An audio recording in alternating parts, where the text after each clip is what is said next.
nyumbani kwako au hata kama mtaani, njoo weka hata hapo kanisani nje.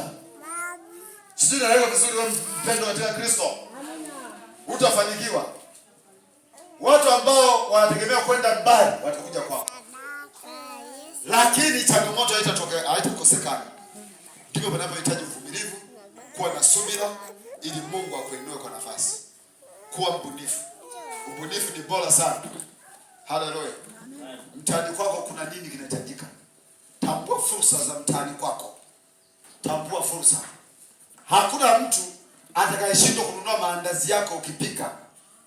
Labda uwe na kasoro wewe au kasoro maandazi yenyewe.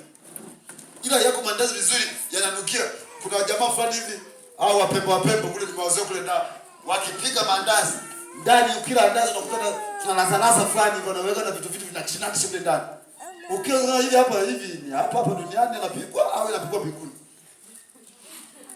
Anaweka kadogo, lakini ukionja kamoja hata kama kadogo unaitisha kingine tena. Unaitisha kingine namna ya ladha inavyotokea. Sasa wewe ukipika andazi, mama wewe hapo unaniangalia. Ukipika andazi unachekesha. Sasa mtu asijichanganya kwambie pika chapati. Ndio hapo tukilio hapo na kusaga meno. Namba 3.